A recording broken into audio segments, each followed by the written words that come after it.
Capítulo 6. Como mudar qualquer coisa em sua vida, a ciência do condicionamento neuroassociativo.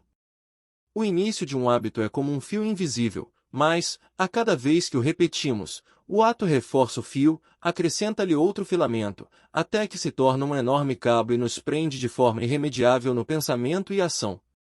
Horizon Zet Marden.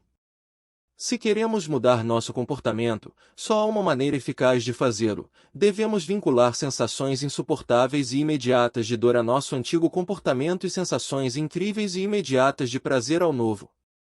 Pense a respeito da seguinte maneira: todos nós, com a experiência da vida, adquirimos determinados padrões de pensamento e comportamento para nos livrarmos da dor e alcançarmos o prazer. Todos experimentamos emoções como tédio, frustração, raiva ou sufoco, e desenvolvemos estratégias para acabar com esses sentimentos. Algumas pessoas usam as compras, outras usam a comida, algumas usam o sexo, algumas usam drogas, algumas usam o álcool, algumas usam gritar com os filhos. Sabem, de forma consciente ou inconsciente, que esse caminho neural vai aliviar a dor e levá-las para algum nível de prazer no momento. Qualquer que seja a estratégia, se pretendemos mudar, devemos passar por 6 etapas, os 6 passos simples que terão como resultado a descoberta de um meio mais direto e fortalecedor de se livrar da dor e alcançar o prazer, meios que serão mais eficazes e melhores. Esses 6 passos do NAC lhe mostrarão como criar um caminho direto para sair da dor e chegar ao prazer, sem desvios enfraquecedores. São os seguintes. Passo 1. Decida o que você realmente quer e o que o impede de ter agora. Você ficaria surpreso se soubesse quantas pessoas me procuravam para um trabalho terapêutico particular, e quando eu lhes perguntava o que queriam, passavam 20 minutos me dizendo que não queriam, ou relatando as coisas que não mais desejavam experimentar. Temos de nos lembrar que obtemos o que focalizamos na vida. Se insistimos em focalizar o que não queremos, teremos mais disso. O primeiro passo para criar qualquer mudança é decidir o que você de fato quer, a fim de ter algo para o qual avançar. Quanto mais específico puder ser a respeito do que você quer, mais clareza terá, e mais poder vai dispor para alcançar o que quer mais depressa. Também devemos aprender o que nos impede de ter o que queremos. Invariavelmente, o que nos impede de efetuar a mudança é o fato de vincularmos mais dor a promover uma mudança do que a permanecer onde estamos. Ou temos uma convicção como, se eu mudar, terei dor, ou tememos o desconhecido que a mudança pode acarretar. Passo 2. Use uma alavanca. Associe uma dor intensa a não mudar agora, e um prazer imenso à experiência da mudança agora. A maioria das pessoas sabe que deseja mesmo mudar, mas não é capaz de fazê-lo. A mudança em geral não é uma questão de capacidade, é quase sempre uma questão de motivação. Se alguém aponta um revólver para nossa cabeça e diz, é melhor você sair desse estado de depressão, e comece a se sentir feliz agora, aposto que qualquer um de nós poderia encontrar um meio de mudar o estado emocional no momento, nessas circunstâncias. Mas o problema, como eu já disse, é que a mudança muitas vezes é um deve, e não um tem de ser.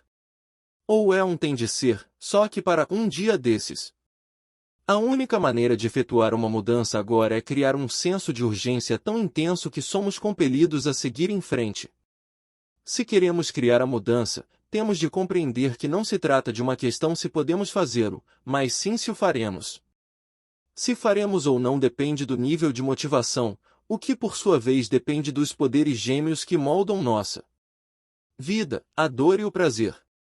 Cada mudança que você realizou em sua vida é o resultado da mudança das neuroassociações sobre o que significa dor e o que significa prazer.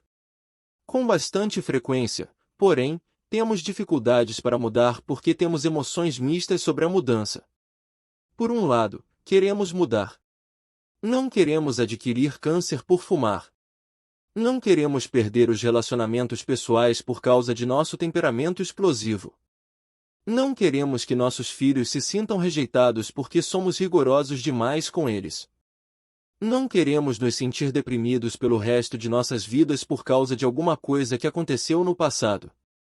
Não queremos mais nos sentir como vítimas. Por outro lado, tememos a mudança.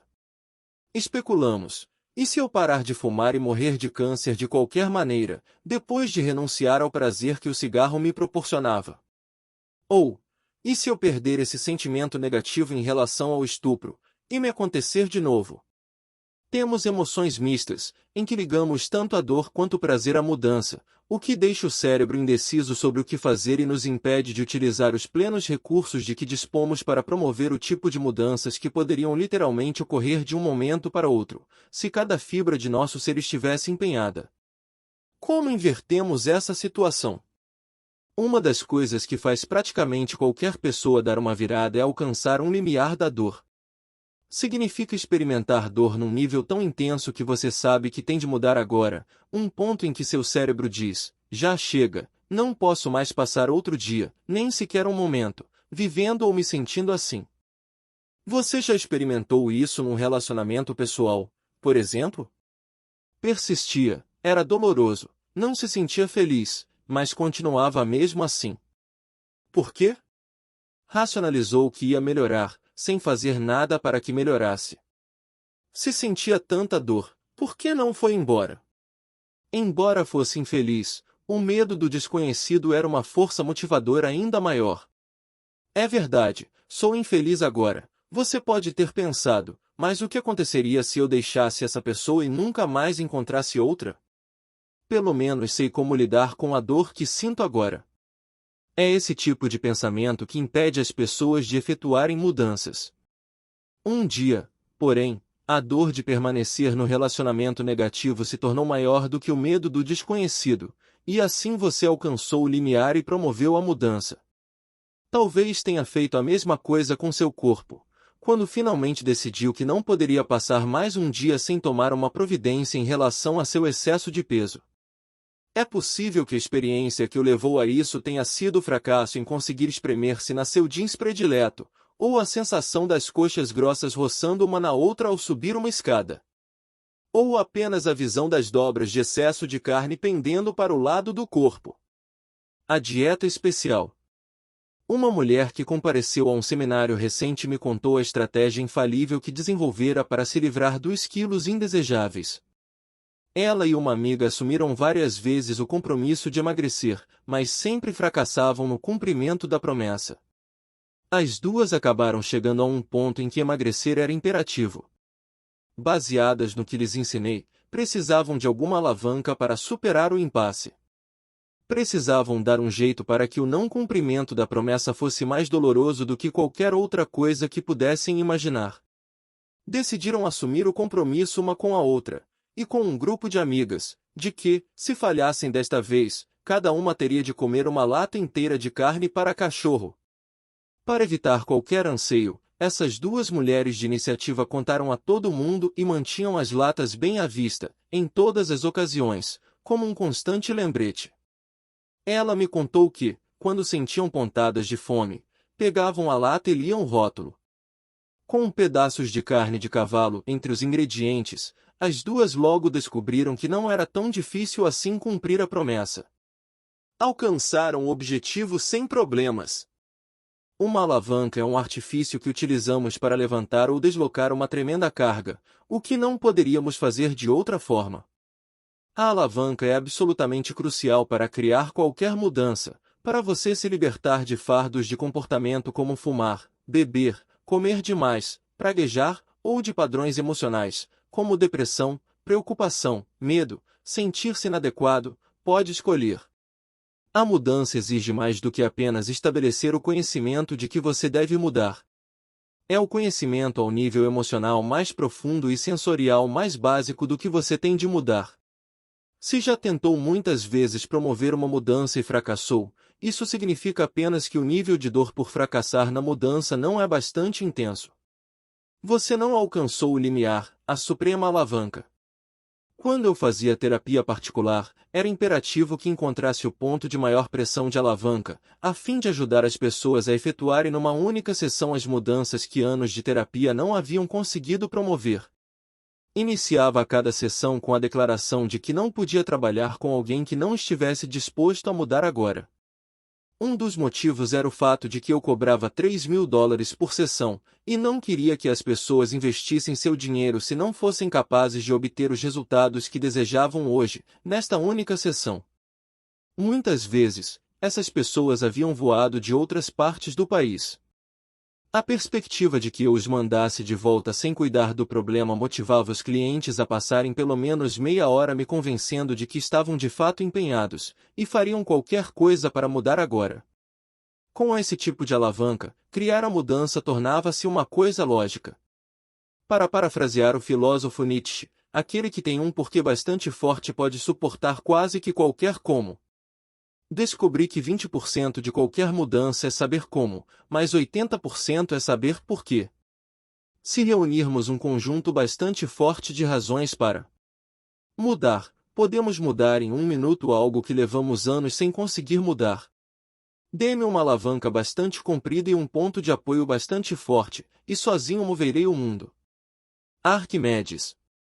O maior sistema de alavanca que você pode criar para si mesmo é a dor que vem do interior, não a externa. Saber que não conseguiu corresponder aos padrões que fixou para sua vida é a dor suprema.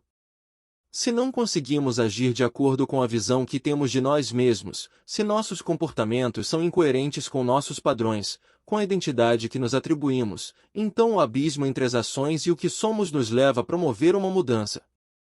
O sistema de alavanca criado pela verificação de uma incoerência entre os padrões de alguém e seu comportamento pode ser extremamente eficaz para levá-lo à mudança. Não é apenas a pressão aplicada pelo mundo exterior, mas também a pressão acumulada por dentro. Uma das forças mais vigorosas na personalidade humana é o ímpeto para preservar a integridade de nossa identidade. O motivo pelo qual tantos de nós parecem contradições ambulantes é o fato de que nunca reconhecemos as incoerências pelo que são. Se você quer ajudar alguém, não vai promover esse tipo de alavanca se apontar seus erros ou mostrar como é incoerente, mas sim fazendo perguntas que levam a pessoa a compreender por si mesma suas incoerências. É uma alavanca muito mais poderosa do que atacar alguém. Se você tentar exercer apenas uma pressão externa, a pessoa vai reagir, mas é quase impossível resistir à pressão interna. Esse tipo de pressão é um instrumento valioso para usar em você mesmo. A complacência gera estagnação, a menos que esteja extremamente insatisfeito com seu atual padrão de comportamento, você não será motivado a promover as mudanças necessárias. Vamos encarar a verdade: o animal humano reage à pressão.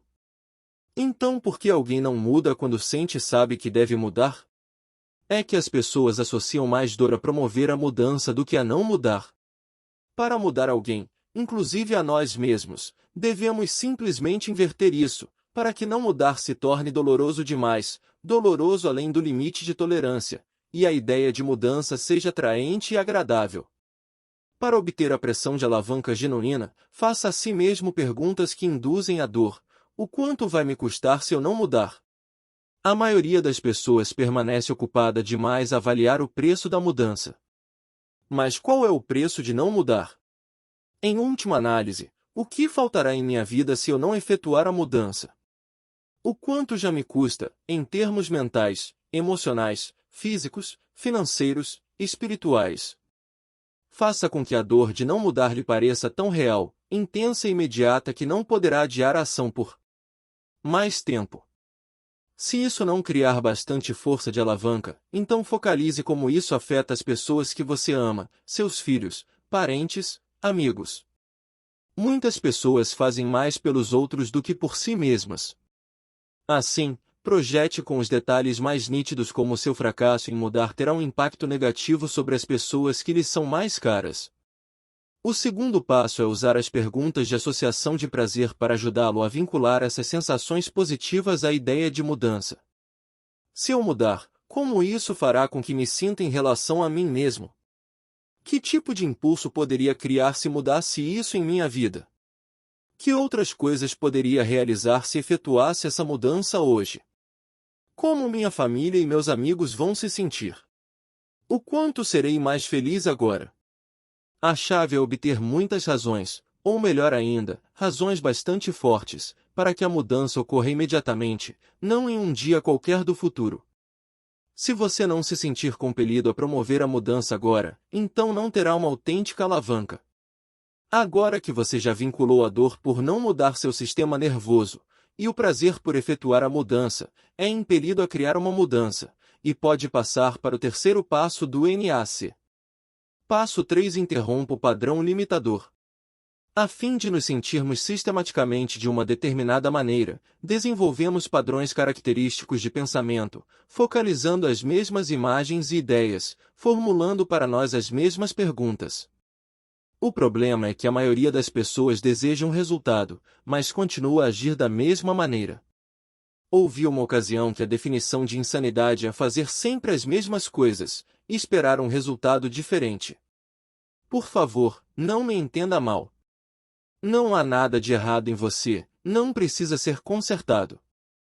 E sugiro que evite qualquer pessoa que use essas metáforas para descrevê-lo. Os recursos de que precisa para mudar qualquer coisa em sua vida estão dentro de você neste momento. Acontece apenas que possui um conjunto de neuroassociações que habitualmente o levam a não aproveitar toda a sua capacidade.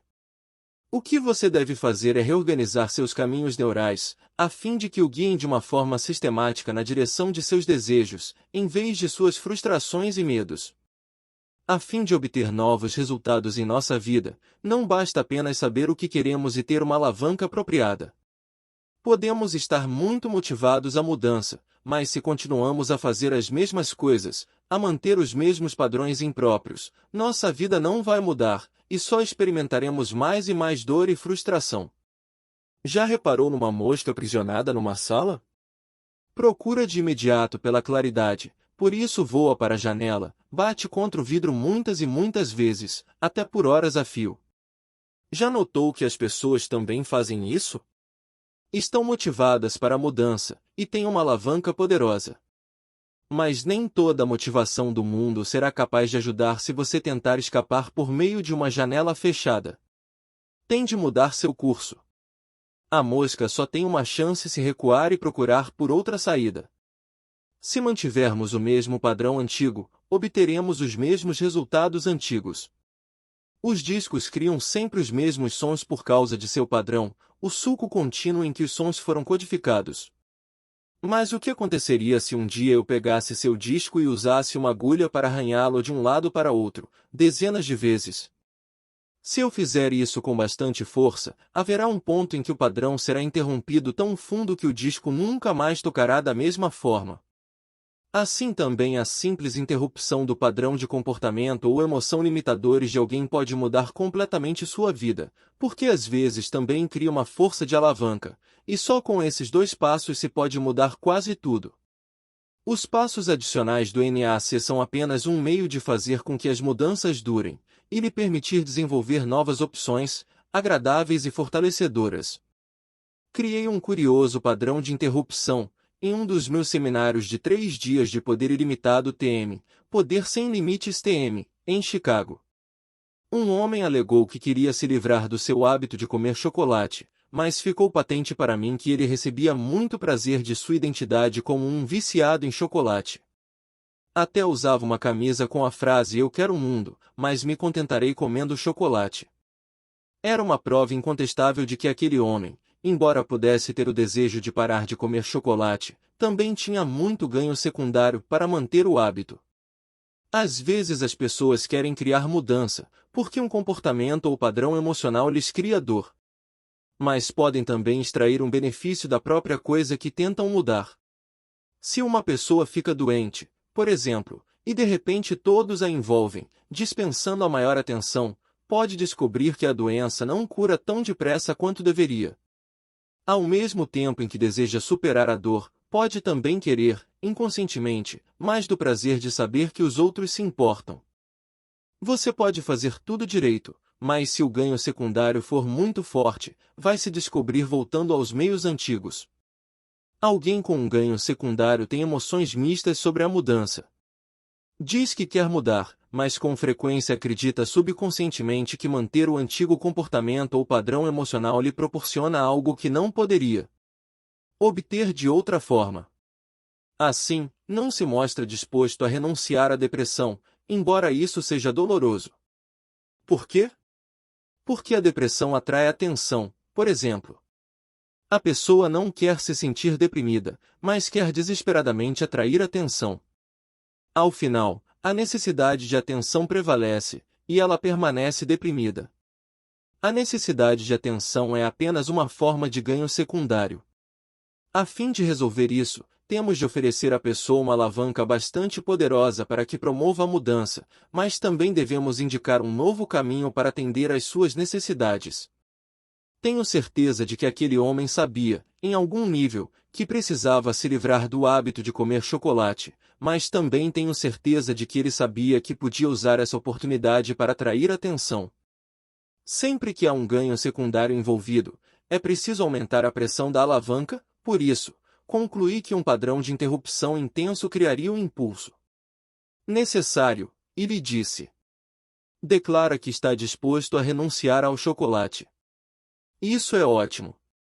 Só há uma coisa que eu quero que faça antes de eliminarmos o antigo padrão para sempre. Que coisa? Perguntou ele. Para deixar seu corpo nas condições certas, durante os próximos 9 dias você não deve comer qualquer outra coisa além de chocolate. Só chocolate pode passar por seus lábios. As pessoas na audiência começaram a rir, e o homem me fitou com uma expressão indecisa. Posso beber alguma coisa? Indagou ele. Pode beber água. 4 copos por dia, mas isso é tudo. O resto será chocolate. Ele deu de ombros, sorriu.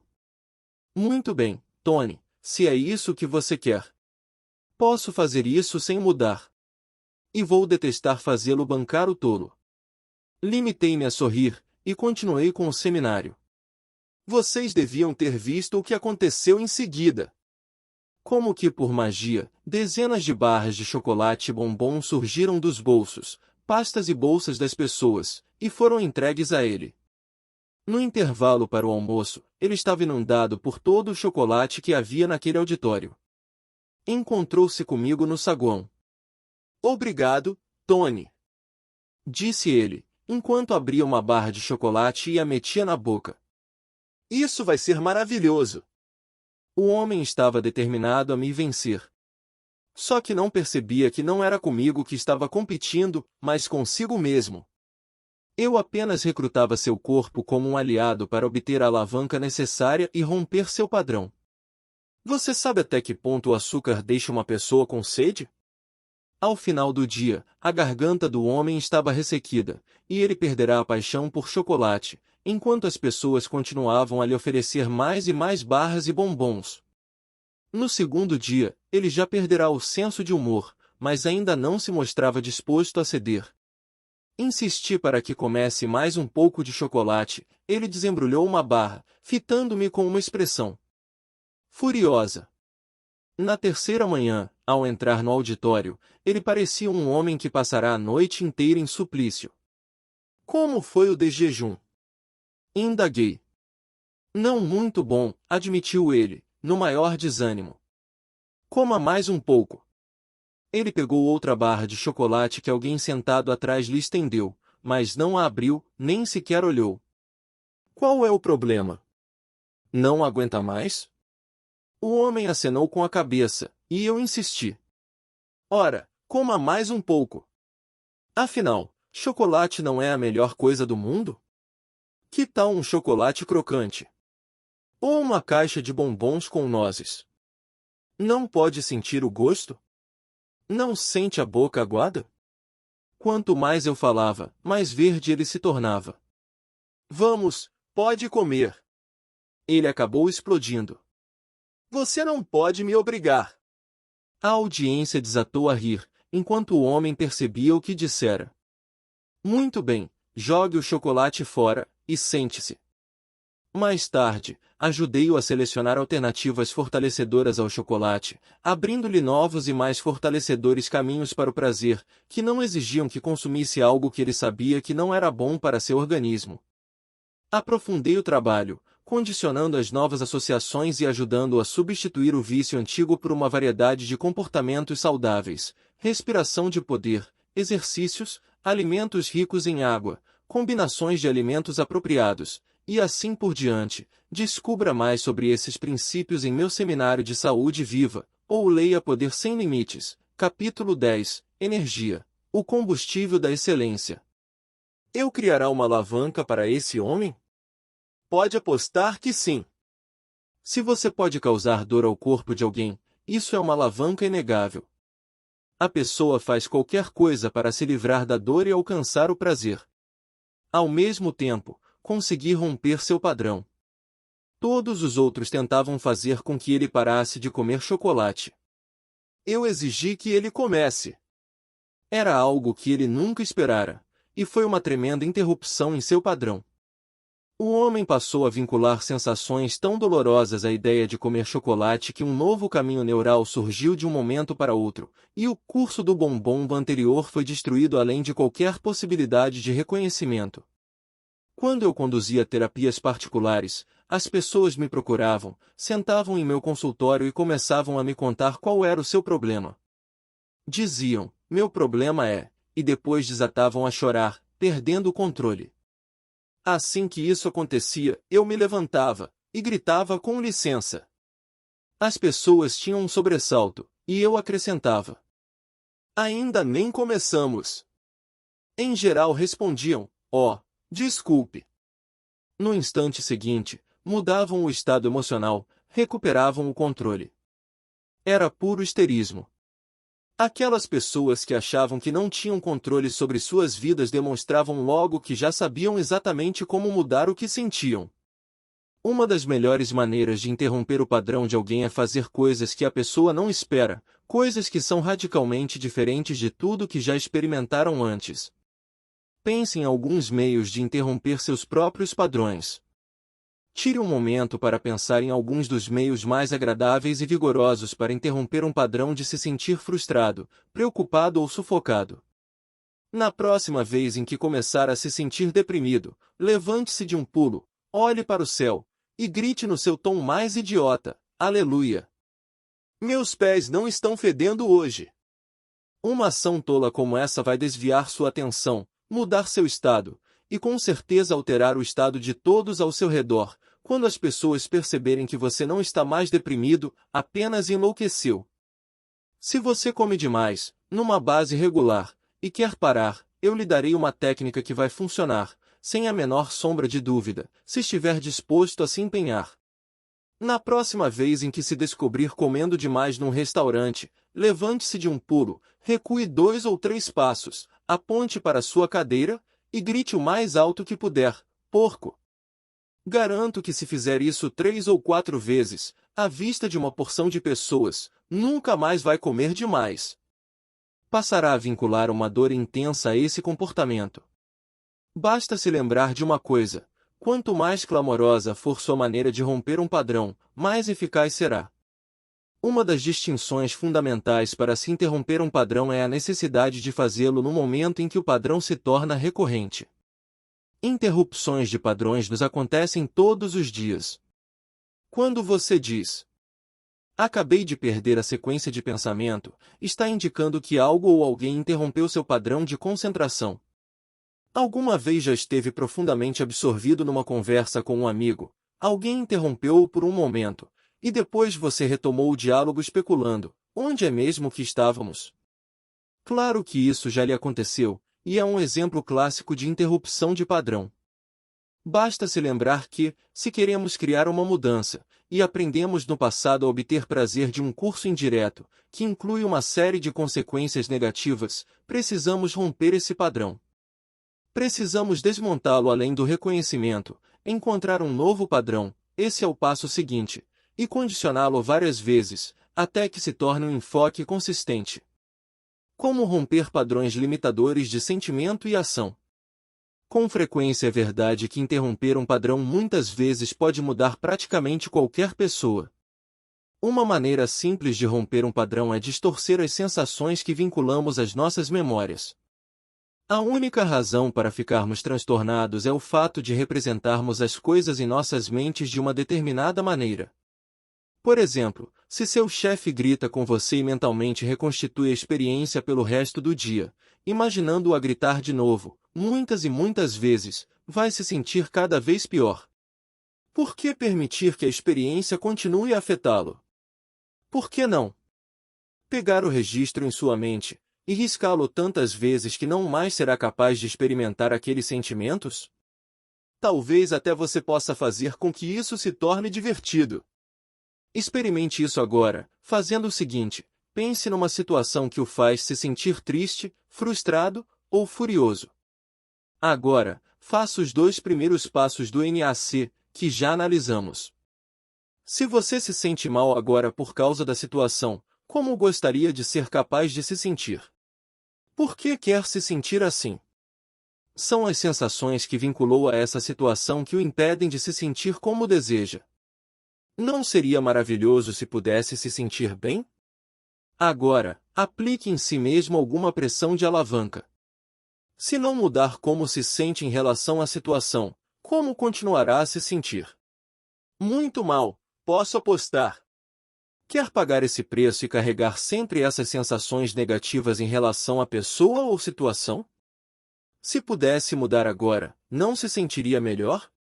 O padrão de distorção. Você já dispõe de alavanca suficiente, agora, distorça os padrões enfraquecedores, até que não mais aflorem. Depois de ler isto, dê os passos seguintes. 1. Veja em sua mente a situação que tanto o incomodava. Projete-a como se fosse um filme. Não fique transtornado com isso, apenas assista uma vez registrando tudo o que aconteceu. 2. Transforme a experiência num desenho animado. Acomode-se em sua cadeira, com um sorriso largo e tolo, respire fundo, e projete a imagem de trás para frente, o mais depressa que puder, vendo tudo acontecer ao inverso. Se alguém disse alguma coisa, observe-o engolindo as próprias palavras. Deixe o filme correr para trás bem depressa, depois projete-o para frente ainda mais depressa. Mude agora as cores das imagens, a fim de que os rostos de todos tenham as cores do arco-íris. Se há alguém em particular que o transtorne, faça com que suas orelhas se tornem enormes, como as de Mickey Mouse, e que seu nariz cresça como o do Pinóquio. Faça isso pelo menos 1 dúzia de vezes, para frente e para trás, para os lados, riscando o registro das imagens com tremenda velocidade e humor. Crie alguma música em sua mente ao fazer isso. Pode ser a sua música predileta, ou alguma melodia típica de desenho animado. Vincule esses sons estranhos à imagem antiga que tanto transtornava. Isso vai com certeza mudar as sensações. A chave de todo o processo é a velocidade com que você faz o filme voltar, e o nível de humor e exagero que consegue associar. 3. Pense agora na situação que o incomodava, e verifique como se sente agora. Se foi feito com eficácia, você terá rompido o padrão tantas vezes, e com tanta facilidade, que achará difícil, ou mesmo impossível, retornar a esses sentimentos negativos. Isso pode ser feito com coisas que o vêm incomodando há anos. É com frequência um método muito mais eficaz do que tentar analisar as razões de uma situação, o que não muda as sensações que você vincula à situação. Por mais simplista que possa parecer, a distorção eficaz de uma situação funcionará na maioria dos casos, mesmo quando há trauma envolvido. Por que funciona?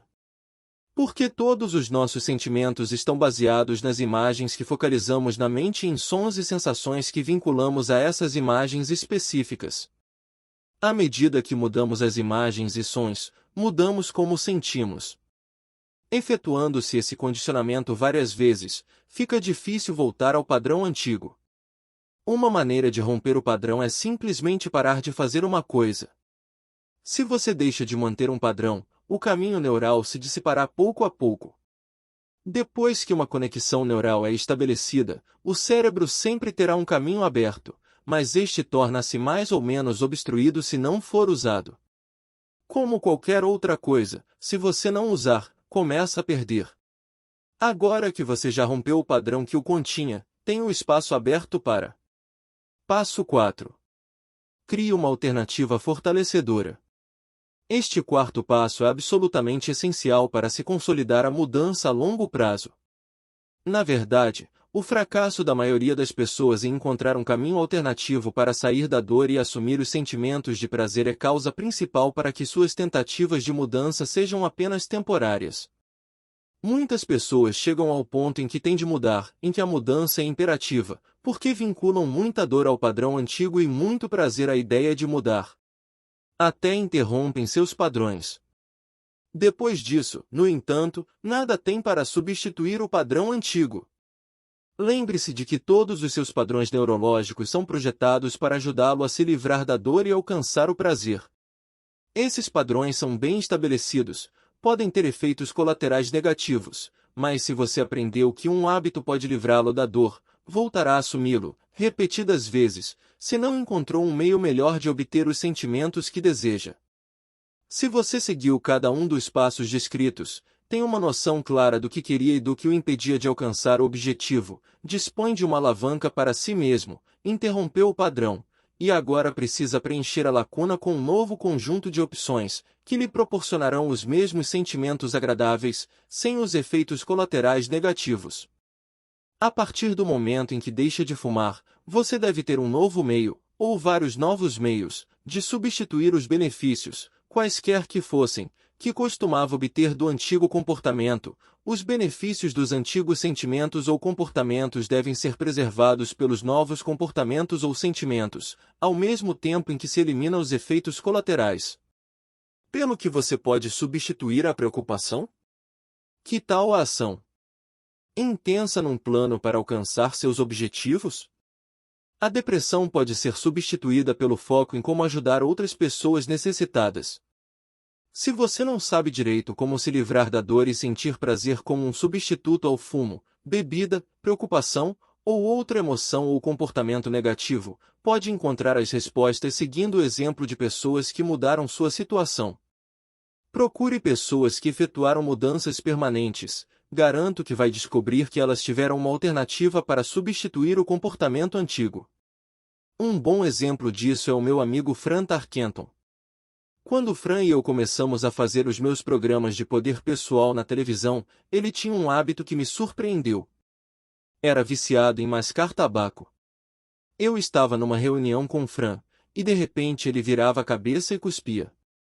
Não combinava com a imagem daquele homem vigoroso e elegante. Mas há mais de 20 anos que ele fazia isso. Como Fran me diria depois, mascar tabaco era um de seus maiores prazeres na vida. Era como seu melhor amigo. Se estava viajando e sentia-se sozinho, podia mascar tabaco, e a solidão acabava. Ele chegou a comentar para alguns amigos que, se tivesse de optar entre sexo e mascar tabaco, escolheria mascar tabaco. O que acham disso como uma falsa neuroassociação? Ele abrirá um caminho para sair da dor e alcançar o prazer com o ato de mascar tabaco. Depois de anos de uso e reforço contínuos, criará uma linha-tronco neural do tabaco para o prazer, portanto, esse era seu caminho predileto de mudança. O que lhe aconteceu para mudar o comportamento? Ao final, ele acabou obtendo uma alavanca bastante forte para si mesmo.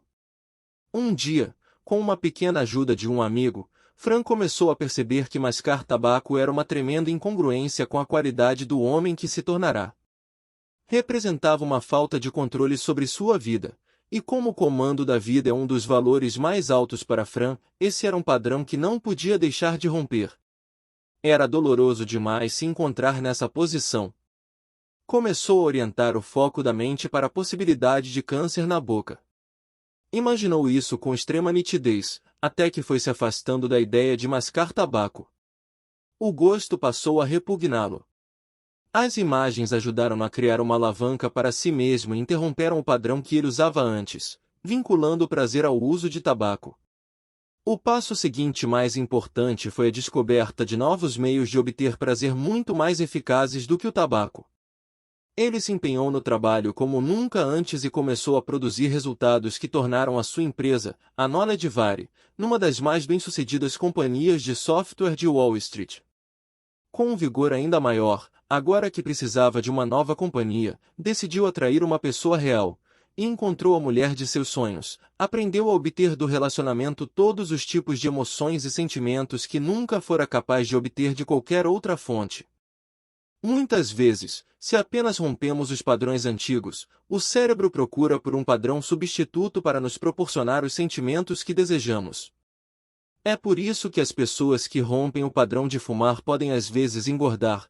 O cérebro procura por um novo meio de criar os mesmos tipos de sentimentos agradáveis e leva as pessoas a comerem grandes quantidades para obtê-los. A chave, portanto, é escolhermos conscientemente os novos comportamentos ou sentimentos com que vamos substituir os antigos. Estudos de transformação. A pesquisadora Nancy Mann realizou um estudo estatístico para avaliar o nível de reabilitação em usuários de drogas reformados, e a adoção de um comportamento substituto parece desempenhar um importante papel, mesmo nesse complexo campo de mudança. O primeiro grupo no estudo foi obrigado a renunciar ao vício por alguma pressão externa, muitas vezes aplicada pelo sistema judiciário. Como já ressaltamos na parte sobre a alavanca, a pressão externa raramente tem um impacto duradouro. Como era de se prever, esses homens e mulheres voltaram ao vício antigo assim que a pressão foi suspensa, ou seja, assim que saíram da prisão. Um segundo grupo desejava realmente largar o vício e tentou por iniciativa própria. Sua alavanca era basicamente interna. Em decorrência, as mudanças de comportamento duraram muito mais, em alguns casos até por 2 anos depois do empenho inicial. O que acabava acarretando uma recaída era o surgimento de uma quantidade significativa de estresse. Quando isso ocorria, as pessoas retornavam com frequência ao vício das drogas, como um meio de se livrar da dor e alcançar o prazer. Por quê? Porque não haviam encontrado um substituto para o antigo caminho neural. O terceiro grupo substituiu o vício por uma nova alternativa, algo que lhes proporcionava os sentimentos que haviam procurado originalmente, ou talvez algo que fizesse com que se sentissem ainda melhor. Muitos encontraram relacionamentos satisfatórios, esclarecimento espiritual, uma carreira em que podiam se empenhar com afinco. Em consequência, muitos nunca voltaram ao vício antigo, e a maioria resistiu em média por mais de 8 anos, antes que ocorresse algum retrocesso. As pessoas que conseguiram se livrar do vício em drogas seguiram os primeiros 4 passos do NAC, e foi por isso que obtiveram tanto êxito. Algumas, no entanto, só se mantiveram firmes durante 8 anos. Por quê? Porque não utilizaram o quinto e crucial passo do NAC. Passo 5. Condicione o novo padrão até que seja consistente. O condicionamento é a maneira de garantir que uma mudança criada por você seja consistente e persista a longo prazo. Um modo mais simples de condicionar algo é simplesmente ensaiá-lo várias vezes, até que haja um caminho neurológico. Se você encontrar uma alternativa fortalecedora, imagine-se a fazê-la até constatar que pode sair da dor e entrar no prazer num instante. Seu cérebro passará a associar isso a um novo meio de produzir esse resultado, numa base sistemática. Se você não fizer isso, voltará ao antigo padrão. Se ensaiar a alternativa nova e fortalecedora muitas vezes, com tremenda intensidade emocional, vai abrir uma trilha, e usando ainda mais repetição e emoção, logo se tornará uma estrada para esse novo meio de alcançar resultados, e passará a ser uma parte de seu comportamento habitual. Lembre-se de que seu cérebro não pode distinguir a diferença entre algo que você imagina de uma forma vívida e algo que de fato experimenta. O condicionamento assegura que você percorrerá automaticamente o novo curso, que se avistar uma das rampas de saída, que antes sempre costumava pegar, agora seguirá em frente a toda velocidade, e até será difícil pegá-las. O poder do condicionamento não pode deixar de ser superestimado. Li que o grande Larry Bird, do Boston Celtics, estava fazendo um comercial de refrigerante em que deveria errar um arremesso. Ele fez 9 cestas seguidas, antes de conseguir errar uma vez. Isso demonstra a força com que ele se condicionou ao longo dos anos. Quando a bola chega em suas mãos, ele inicia automaticamente um padrão para colocá-la na cesta. Tenho certeza de que, se examinássemos a parte do cérebro de Larry Bird vinculada a esse movimento, encontraríamos um substancial caminho neural. Compreenda que todos nós podemos condicionar qualquer comportamento em nós se usarmos bastante repetição e intensidade emocional. O passo seguinte é fixar um programa para reforçar seu novo comportamento. Como você pode se recompensar pelo sucesso? Não espere ter passado um ano sem fumar. Assim que passar um dia, dê uma recompensa a si mesmo. Não espere até perder 30 quilos. Não espere até perder 1 quilo que seja. No instante em que for capaz de empurrar o prato para o lado ainda com comida, trate de se congratular. Determine uma série de objetivos a curto prazo, de pequenos marcos, e à medida que alcançar cada um, trate de se recompensar imediatamente. Se esteve deprimido ou preocupado, agora, a cada vez que agir, em vez de se preocupar, ou a cada vez que sorrir quando alguém lhe perguntar como vai, e responder muito bem, procure se recompensar por já ter começado a efetuar as mudanças necessárias para garantir seu sucesso a longo prazo. Assim, o sistema nervoso aprende a vincular grande prazer à mudança. As pessoas que querem emagrecer nem sempre veem resultados imediatos. Em geral, perder 1 quilo não transforma ninguém, milagrosamente, numa Ellen McPherson ou num Mel Gibson. Portanto, é importante se recompensar assim que tomar algumas ações específicas, ou fizer qualquer progresso emocional positivo, como optar em correr ao redor do quarteirão em vez de correr para o McDonald's mais próximo. Se não fizer isso, você pode se ver pensando, muito bem, perdi 1 quilo até agora, mas ainda estou gordo. Isso vai durar para sempre. O caminho a percorrer é tão longo, com isso, você pode usar essas avaliações a curto prazo como desculpas para se empanturrar. A compreensão do poder de reforço vai acelerar o processo de condicionar um novo padrão. Tive o prazer de ler um excelente livro, que recomendo às pessoas que desejem fazer um estudo meticuloso sobre o condicionamento. É Don't Shoot the Dog, de Karen Pryor.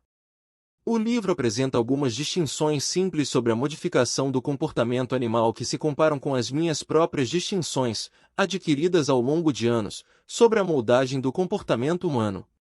O fascinante é constatar como os animais e os seres humanos são parecidos em termos de forças que impulsionam nossas ações. O conhecimento dos fatores fundamentais do condicionamento nos permite assumir o controle dessas forças e criar o destino que escolhermos.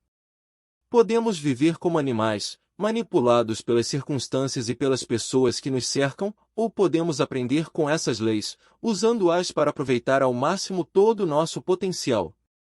Pryor analisa em seu livro como aprendeu a utilizar a dor para treinar animais ao longo dos anos, chicotes e uma cadeira para leões, o freio para cavalos, a coleira para cachorros. Mas enfrentou dificuldades quando começou a trabalhar com golfinhos, porque eles simplesmente nadavam para longe quando tentava lhes aplicar alguma dor. Isso levou-o a desenvolver uma compreensão mais profunda da dinâmica do treinamento de reforço positivo. Não há nada que o treinamento não possa fazer. Nada está além de seu alcance. Pode transformar a moral ruim em boa, pode destruir maus princípios e recriar os bons, pode elevar homens e anjos. Mark Twain. O primeiro princípio organizador de qualquer tipo de condicionamento de sucesso é o poder do reforço. Devemos saber que, para produzir de uma forma sistemática qualquer comportamento ou emoção, devemos criar um padrão condicionado. Todos os padrões são os resultados de reforço. De forma mais específica, a chave para criar a consistência em nossas emoções e comportamentos é o condicionamento. A lei do reforço. Qualquer padrão de emoção ou comportamento que seja reforçado de um modo contínuo se tornará uma reação automática e condicionada. Qualquer coisa que deixamos de reforçar acabará por se dissipar. Podemos reforçar nosso comportamento ou o de outra pessoa por meio do reforço positivo, ou seja, a cada vez que produzimos o comportamento que desejamos, damos uma recompensa. Essa recompensa pode ser um elogio, um presente, um novo privilégio, etc. Ou podemos usar um reforço negativo. Pode ser uma cara amarrada, um barulho qualquer, até uma punição física. É fundamental compreender que o reforço não é a mesma coisa que punição e recompensa. Reforço é a reação a um comportamento imediatamente depois que ocorre, enquanto a punição e recompensa podem ocorrer muito tempo depois. O momento é tudo. O momento apropriado é absolutamente fundamental para o condicionamento eficaz. Se um técnico grita "sensacional" quando seu time de basquete executa uma jogada perfeita, o impacto é muito maior do que se esperasse até a reunião no vestiário. Por quê? Porque sempre queremos vincular as sensações de reforço ao padrão que está ocorrendo. Um dos problemas de nosso sistema judiciário é que as pessoas que cometem atos criminosos muitas vezes só são punidas anos depois. Em termos intelectuais, podem saber o motivo para a punição, mas o padrão de comportamento que gerou esse problema permanece intacto, não foi interrompido, não teve qualquer dor vinculada. Essa é a única maneira de mudar de fato nossos comportamentos e nossas emoções a longo prazo. Devemos treinar o cérebro para fazer as coisas que são eficazes, não em termos intelectuais, mas sim neurológicos. O desafio, sem dúvida, é que a maioria das pessoas não compreende que sempre estamos todos condicionados uns aos outros e moldando os comportamentos uns dos outros, e com frequência, condicionamos as pessoas de uma forma negativa em vez de positiva. Um exemplo simples ocorreu com o ex-namorado de minha filha Jolie. Ela andava muito ocupada com a escola, as aulas de dança e uma peça em que participava. Ele queria que Jolie lhe telefonasse todos os dias, e quando ela deixou de ligar por alguns dias, o namorado causou-lhe muita dor no telefonema seguinte. Era evidente que ele queria que Jolie o procurasse com mais frequência, mas sua estratégia para o reforço foi pressioná-la e censurá-la quando ela ligou. Alguma vez você já foi culpado disso? Se quer que seu namorado, namorada, cônjuge ou outra pessoa significativa o procure com mais frequência, acha que seria eficaz pressionar para esse contato? E quando a pessoa finalmente liga, você atende com declarações como finalmente você se lembrou de que o telefone existe. É um milagre. Por que tenho sempre de tomar a iniciativa de ligar para você? O que você está fazendo, no fundo, é condicionar a pessoa a não ligar para causando dor pela própria coisa que tanto deseja. O que acontecerá em consequência? A dor ficará vinculada a telefonar para você, a pessoa passará a evitar ainda mais no futuro. No caso de Jolie, esse padrão era contínuo, persistindo por meses, até que ela sentiu que não poderia vencer. Se não telefonasse, teria dor. Se telefonasse, teria dor. Como vocês podem imaginar, esse padrão de reforço negativo impregnou muitos aspectos do relacionamento dos dois e acabou levando ao seu encerramento. Se você deseja mesmo que alguém o procure, então precisa responder com satisfação quando a pessoa telefona. Se disser que sente saudade, que a ama, como fica feliz por falar com ela, não acha que a pessoa se tornará mais de que deve vincular prazer a qualquer comportamento que deseja que alguém repita. Em minhas consultas a empresas, nos Estados Unidos, já notei que a maioria tenta motivar seus empregados pelo uso de reforço negativo como estratégia primária, usando o medo da punição como elemento prazo. Mais cedo ou mais tarde, as empresas se deparam com o mesmo problema da Europa Oriental, as pessoas só vivem no medo por algum tempo, e depois se revoltam. A segunda grande estratégia usada pelas empresas é o incentivo financeiro. Embora seja uma excelente ideia, em geral apreciada, há um limite ponto de retorno decrescente, em que nem todos os incentivos adicionais induzem a uma maior qualidade no trabalho das pessoas. A verdade é que a maioria das empresas descobre que há um limite ao que se pode fazer nessa área. Se alguém reforça constantemente com dinheiro, as pessoas passam a esperar um retorno econômico imediato quando fazem algo de grande valor. Começaram a trabalhar apenas pela recompensa financeira e não farão coisa alguma se não a obtiveram, reduzindo a capacidade da empresa de atender às demandas econômicas dos empregados. A terceira e mais eficaz maneira de motivar as pessoas é por meio do desenvolvimento pessoal. Ajudando-se os empregados a crescerem e se expandirem em termos pessoais, eles passam a se sentir mais entusiasmados pela vida, pelas pessoas e seus empregos. Isso faz com que queiram contribuir ainda mais. Agem assim por um senso de orgulho pessoal, em vez de qualquer pressão exterior. Isso não significa que não se deva ter um programa de incentivos econômicos, apenas é preciso cuidar para se ter também o mais poderoso de todos os incentivos, que é o de ajudar as pessoas a se expandirem e crescerem. O bem e o mal, recompensa e punição, são os únicos motivos para uma criatura racional, constituem a espora e o freio pelos quais toda a humanidade é impulsionada e guiada. John Locke. Programe o reforço para a mudança perdurar. Quando você começa a instituir um novo comportamento ou um novo padrão emocional, é muito importante que reforce a si mesmo, ou a alguma outra pessoa para a qual tenta estabelecer esses novos padrões.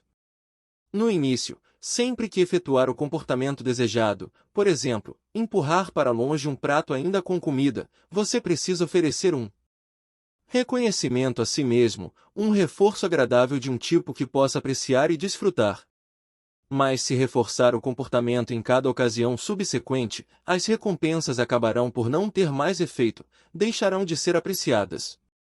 O que no momento foi uma surpresa única e agradável, vai se tornar uma norma esperada. Por causa do meu compromisso de ajudar os necessitados, sempre que passo por aeroportos dou dinheiro às pessoas que me pedem. Nunca esquecerei um homem em particular, que esmolava num ponto determinado de um terminal que eu frequentava. Mas uma manhã eu estava com pressa e não tinha qualquer dinheiro no bolso.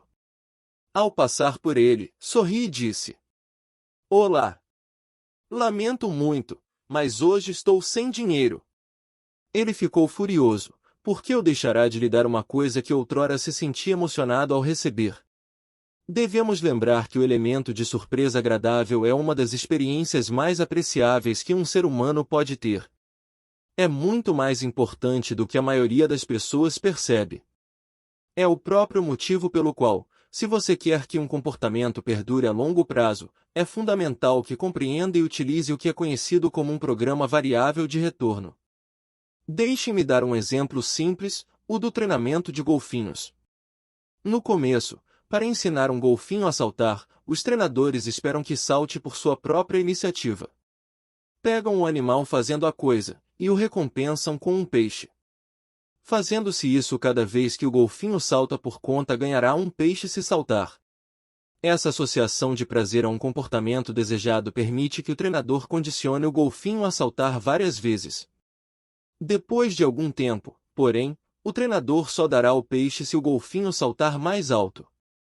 Ao elevar lentamente os padrões, o treinador pode moldar o comportamento do golfinho. Aqui está a chave: se o golfinho for sempre recompensado, pode se tornar habituado, e não mais dará 100%. Assim, no futuro, o golfinho é às vezes recompensado depois do primeiro salto, talvez depois do quinto, ou do segundo. O golfinho nunca sabe com certeza de que salto será recompensado. Esse senso de expectativa de que uma recompensa pode ser concedida, somado à incerteza sobre o salto em que isso ocorrerá, sempre leva o golfinho a empenhar sistematicamente o máximo de esforço. A recompensa nunca é considerada um fato consumado. Essa é a mesma força que impele as pessoas ao jogo. A partir do momento em que jogaram e foram recompensadas, e vincularam um prazer intenso à recompensa, o excitamento e a expectativa as levam a continuar. Quando não são recompensadas por algum tempo, experimentam com frequência um senso ainda mais forte de que desta vez a recompensa virá. O que impulsiona um jogador é a possibilidade de ganhar de novo. Se uma pessoa tivesse de jogar sem receber qualquer recompensa, logo desistiria. Contudo, basta receber algumas pequenas recompensas, ganhar algumas mãos e recuperar uma parte do dinheiro para manter as pessoas na expectativa de que podem tirar a sorte grande. É por isso que as pessoas que interrompem um hábito nocivo, como fumar ou jogar, por um período de meses, e depois decidem experimentar só mais uma vez, estão na verdade reforçando o próprio padrão que tentavam romper e tornando muito mais difícil a libertação do hábito pelo resto da vida. Se você fuma mais um cigarro, estimula o sistema nervoso a esperar que, no futuro, volte a se recompensar dessa maneira. Mantém essa neuroassociação ativa, e até fortalece o próprio hábito que tenta romper. Se você deseja reforçar o comportamento de uma pessoa a longo prazo, pode querer utilizar o que é conhecido como programa fixo de reforço. Em seu livro, Karen Pryor descreve o treinamento de um golfinho para dar 10 saltos. Para se ter certeza de que o golfinho vai pular 10 vezes, você precisará recompensá-lo no 10º salto, em todas as ocasiões. Não se pode exigir comportamentos demais antes do reforço ocorrer, mas se o golfinho só for recompensado no 10º salto, logo aprende que não precisa fazer muito esforço nos 9 saltos anteriores, e a qualidade declina. E a mesma reação que podemos observar em pessoas que recebem um cheque de pagamento a cada quinzena. Os empregados sabem que há certas coisas que se esperam dele, pelas quais recebem uma compensação regular. O problema é que muitas pessoas aprendem a fazer apenas o mínimo necessário para receber a recompensa, porque não há surpresa. No trabalho, o pagamento é esperado, sem dúvida. Mas se for a única recompensa, então os trabalhadores farão apenas o que se espera deles, e o mínimo possível pelo pagamento. Mas se houver surpresas ocasionais, como reconhecimento, gratificações, promoções e outros incentivos, eles farão o esforço extra, na esperança e expectativa de que serão recompensados e reconhecidos.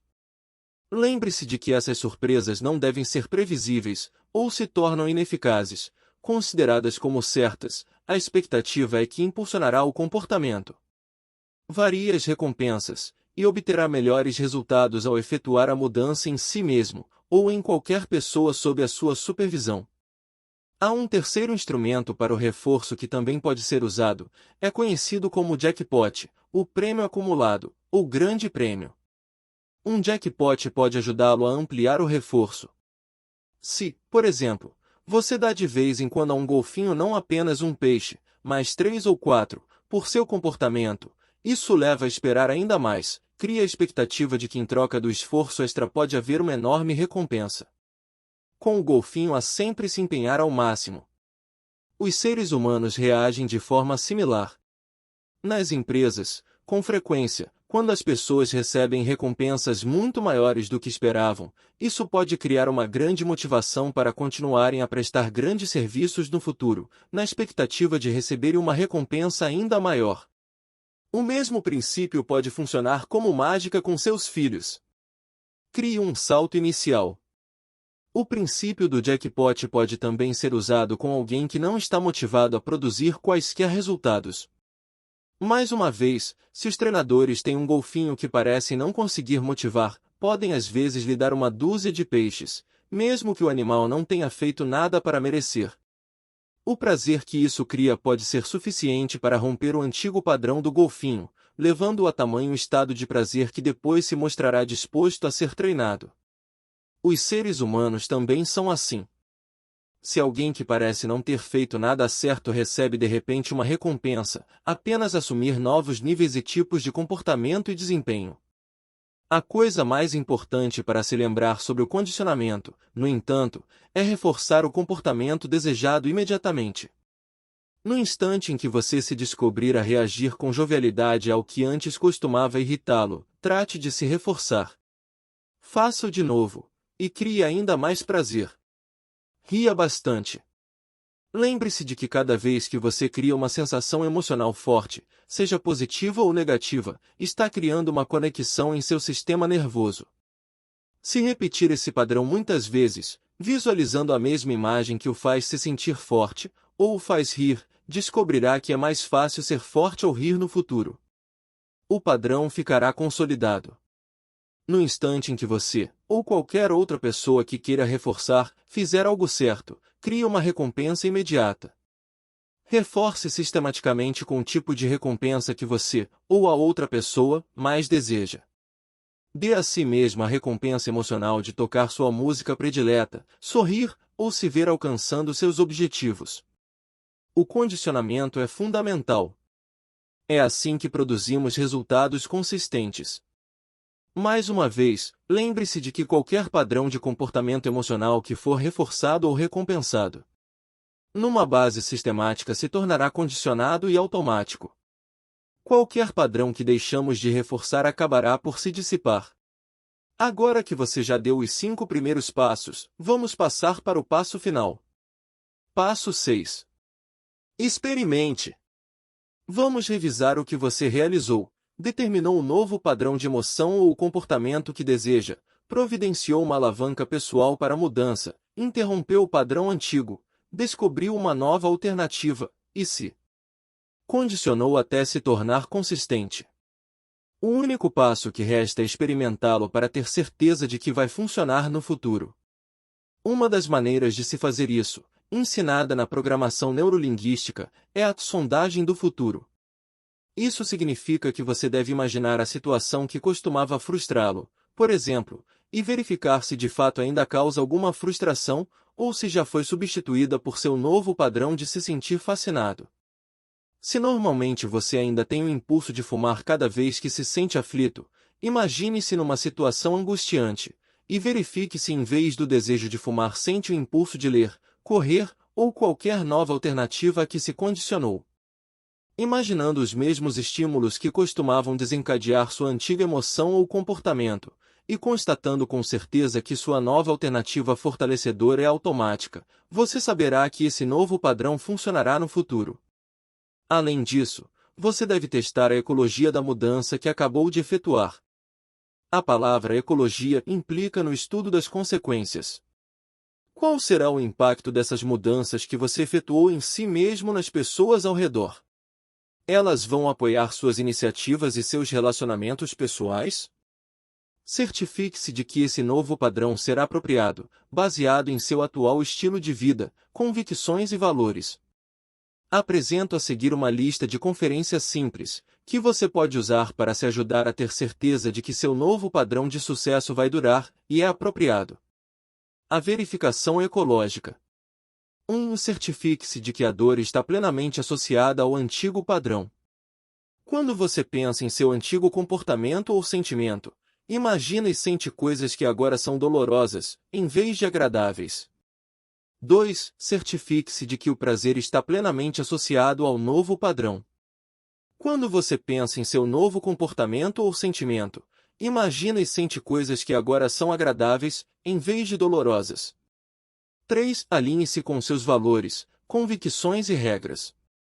O novo comportamento ou sentimento é coerente com os valores, convicções e regras em sua vida? Analisaremos essa questão em capítulos posteriores.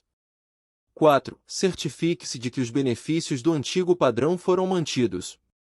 O novo comportamento ou sentimento ainda vai lhe permitir obter os benefícios e sensações de prazer que o antigo padrão costumava lhe proporcionar. 5. Sondagem futura. Imagine-se assumir esse novo comportamento no futuro. Imagine a coisa que seria desencadeada se você adotasse o antigo padrão. Adquira a certeza de que pode usar o novo padrão, em vez do antigo. Se sua tentativa de criar esse padrão não durar, você precisa voltar ao passo 1. Possui mesmo uma definição do que deseja, e por que deseja. Revise o passo 2. A maioria das pessoas que tentou em vão fazer uma mudança geralmente não tinha pressão de alavanca suficiente. Talvez você precise assumir um compromisso público, a fim de obter mais alavanca para si mesmo. Fale com pessoas que não vão deixá-lo esquecer. Se você sente que a alavanca é suficiente, verifique o passo 3, se sabe o que quer, e dispõe de alavanca suficiente, é bem possível que seja como a mosca, batendo repetidamente contra o vidro da janela.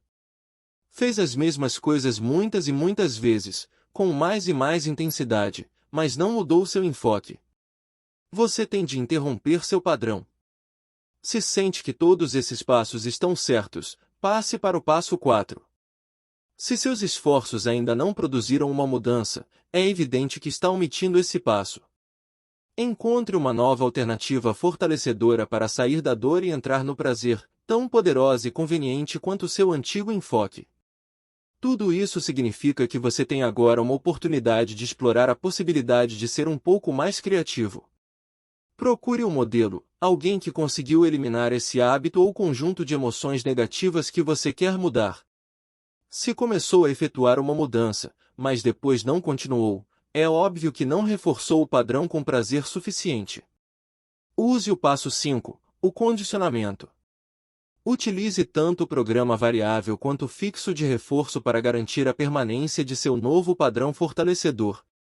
Os 6 passos no NAC podem ser usados para qualquer coisa: dificuldades nos relacionamentos, problemas no trabalho, empacar num padrão de berrar com os filhos. Digamos que você se preocupa demais com coisas sobre as quais não tem nenhum controle. Como pode usar os 6 passos para mudar esse padrão enfraquecedor? 1. Pergunte a si mesmo: o que eu quero fazer em vez de me preocupar? 2. Providencie uma alavanca e compreenda o que a preocupação faz para destruir sua vida. Leve ao limiar, verifique o quanto custaria a sua vida, em última análise, para que não deseje mais pagar esse preço. Imagine a alegria de se livrar dessa angústia e ser realmente livre, de uma vez por todas. 3. Interrompa o padrão. Cada vez que se preocupar, trate de romper o padrão, de uma maneira afrontosa.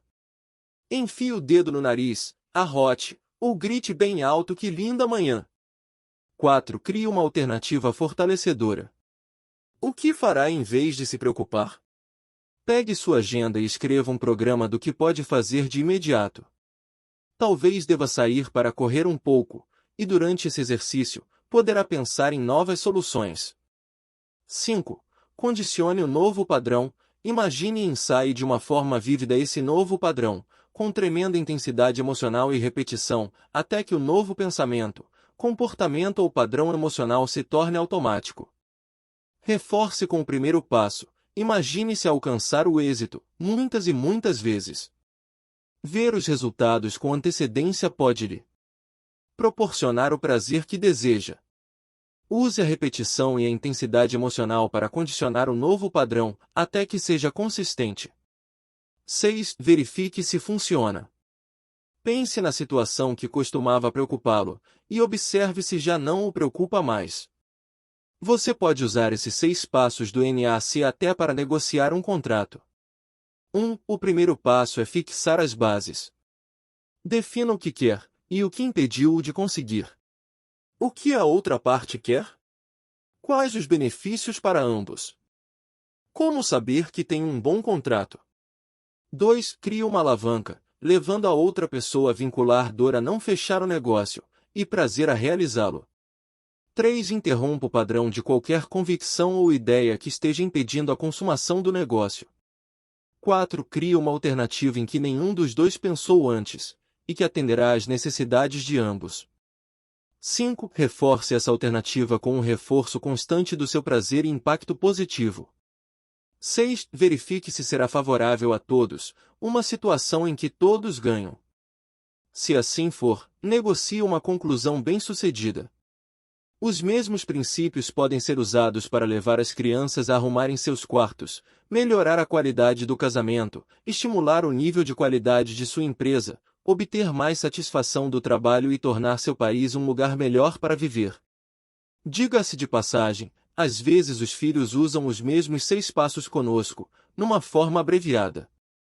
Lembre-se do que eu disse: se você tiver alavanca suficiente e interromper o padrão de alguém com a força necessária, a pessoa vai encontrar e condicionar um novo padrão. Um amigo meu tentou quase tudo que conhecia para deixar de fumar. Seu padrão finalmente foi rompido. Como? A filha de 6 anos entrou um dia na sala no momento em que ele acendia um cigarro. A menina sabia o que queria, tinha alavanca suficiente e interrompeu o padrão do pai ao gritar: "Por favor, papai, pare de se matar." "Mas do que você está falando, querida? Qual é o problema?" Ela repetiu, e o pai protestou: "Ora, meu bem, não estou me matando." A menina balançou a cabeça, apontou para o cigarro, e soluçou: "Por favor, papai, pare de se matar. Quero que você esteja presente, quando eu casar." Esse homem já tentará parar de fumar dezenas de vezes, e nada dará certo, até aquele momento. O cigarro foi abandonado naquele dia, e ele nunca mais fumou desde então. Com o coração do pai bem firme em suas mãos, ela obteve no mesmo instante o que desejava. Ele encontrou muitas alternativas para o cigarro que proporcionavam as mesmas sensações agradáveis. Se você der apenas os 3 primeiros passos do NAC, pode ser o suficiente para criar uma tremenda mudança. A partir do momento em que decidiu o que quer, obteve uma alavanca e interrompeu o padrão, a vida com frequência proporciona novos meios de olhar para as coisas. E se a alavanca for bastante forte, você será compelido a encontrar um novo padrão e condicioná-lo, e pode muito bem contar com o mundo para lhe dar o resto. Agora você tem o NAC da mudança. O fundamento é usá-lo. Mas não o fará, a menos que saiba para que o está usando. Você precisa saber o que realmente deseja, deve descobrir.